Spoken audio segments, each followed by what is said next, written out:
kind of did Mother Nature a disservice by moving towards a regime of fire suppression, where we decided we thought fires were bad, and we worked really, really hard to keep fires out of the woods. And because of that, we made some changes that we're now starting to recognize and hopefully can fix. Fire was seen in the forest as something that was not good for the forest, that all fires were bad. That was the message. And the message now is that no, not all fires are bad. There's a process through evolution that allows all of these species to be on a landscape together. They all need something, and that one common something is fire. Prescribed fire, it is something that can sustain us and be sustainable if we will manage it correctly and if we will appreciate it and try to understand it. We call it prescribed fire because it's a treatment that is recommended by a specialist. They recognize a need to improve some situation, and then they prescribe how they can remedy the problem.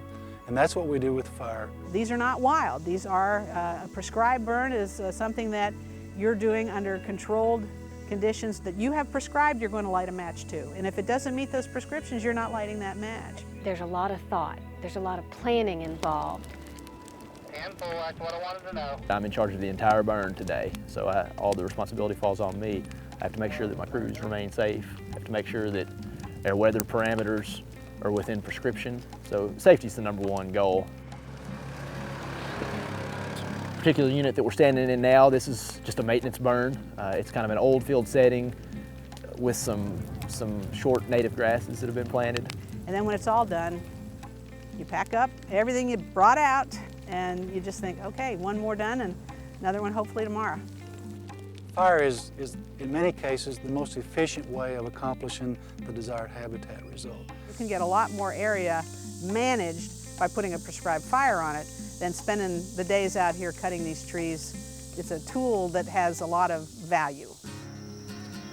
Nationwide, people are recognizing the need or the value of using controlled fire.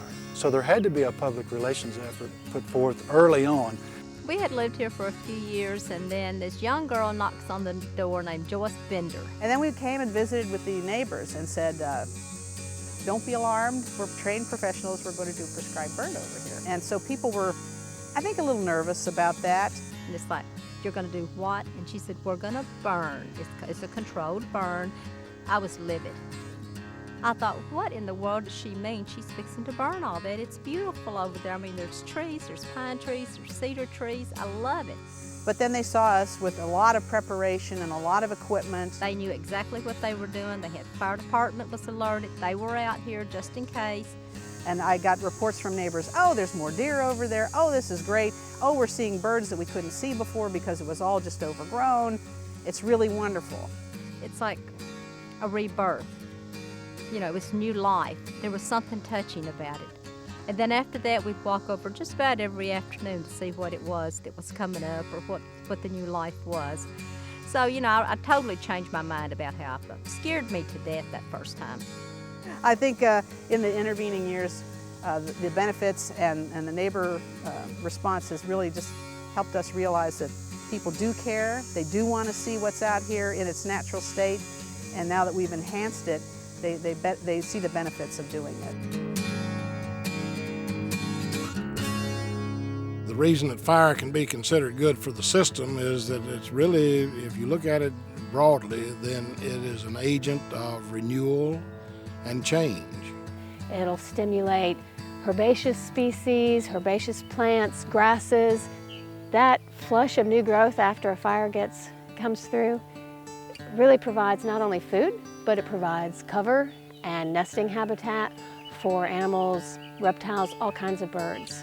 Landowners like to apply fire because they see it working so well for us on public lands. And so the use of fire on private lands is because the landowner recognizes the value of that habitat, and bringing fire into the picture helps them accomplish that goal more efficiently and cost effectively. There are some laws in Kentucky, some state laws that dictate who can burn and when and where. Right now, the Kentucky Prescribed Fire Council has begun offering introduction to prescribed fire for some landowners. And the goal is to promote fire to be applied safely throughout the state for ecosystem management. Our land is our heritage. It is time for us to be more concerned about the natural world. If we let it change, because we've removed a key component of the ecosystem, then you'll start to see a lot of other residual effects.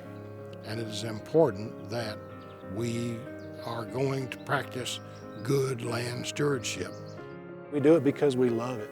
We love the activity that we find results in the continuation of a rare ecosystem. There's just so much life in here and so much beauty, and you have to seek it. If you came in here and you sat quietly, it would just kind of open up around you, and you'd be the lucky one that got to witness that. I like the idea that we've been able to find the native grassland components here, and we're starting to build those into larger parts of the landscape here.